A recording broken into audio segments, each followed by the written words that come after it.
Joining us now live from the United States is Dr. Mark Tomass, an adjunct professor at Harvard University's Extension School. Dr. Tomass, thank you very much for talking to us. We were speaking about a few hours ago. Was this the kind of response the U.S. was bracing for? It's hard to say what the U.S. was thinking. I believe the U.S. thought that they would not dare, that the Iranians would not dare to attack the U.S. bases. And that this changed now the situation. And it looks like President Trump is going to make a speech now in front of the White House at this time at night. I think he would probably announce a retaliation. So I think now we are going to see tit for tat attacks, and it may end up very, very, very ugly.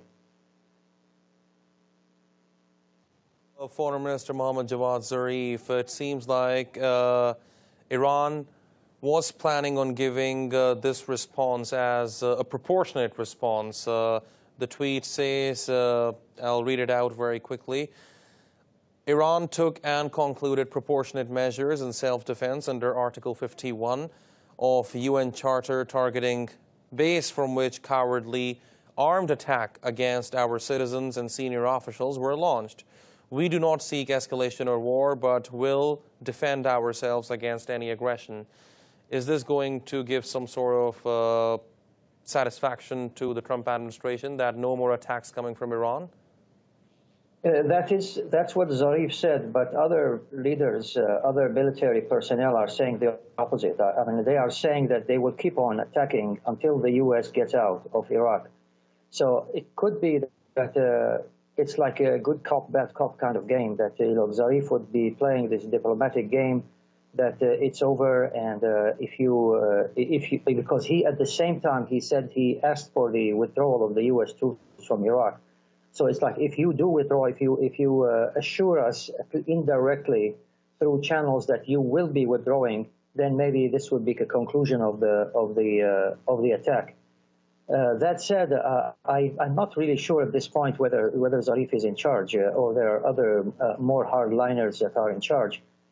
It looks like they want to make good on their promise to their people that the United States will pay a heavy price for this attack on Soleimani. So it's hard to say. But if the United States, in fact, retaliates for this attack, then we are definitely going to see a continuation. This would not be the end. And how likely is it, looking at Trump's reaction to the killing of a U.S. civilian contractor, how likely is U.S. retaliation?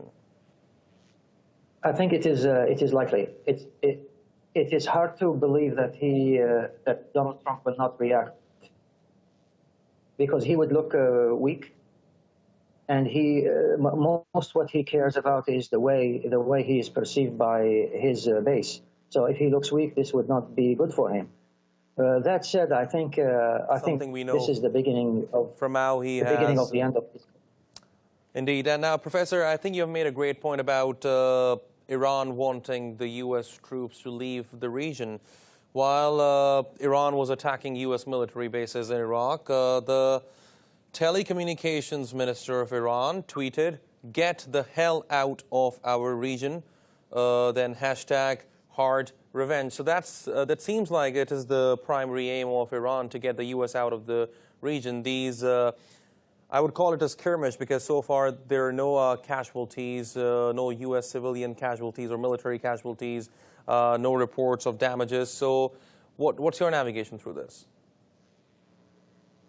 Well, I think there will be a sustained attacks through proxies, through militias on U.S. bases in Iraq, if the situation continues as it is. That is, if the United States does not announce a definite plan to withdraw, Iran will continue. This is what looks the most likely scenario.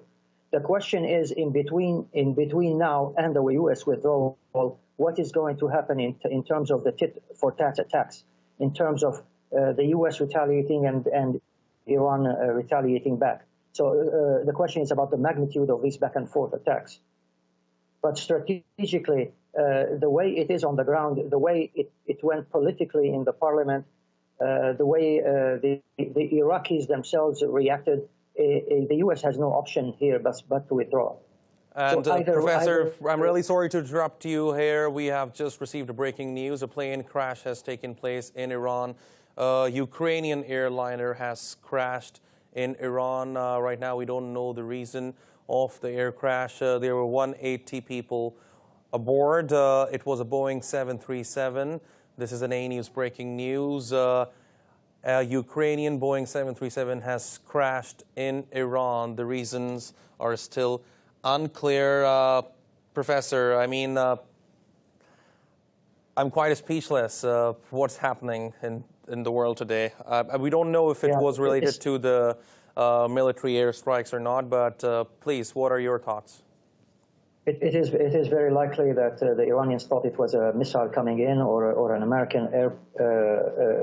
American Air Force is coming in. It is very likely that they shot it down by mistake. With a tense situation like that, where missiles are flying, I guess the airplane didn't. I mean, the pilot didn't know that there was that it has become a war zone. So it is very likely that this was shot by mistake. It's a sad, certainly a sad event. But you know, in a war, things like that happen, and I think much worse things are going to be coming.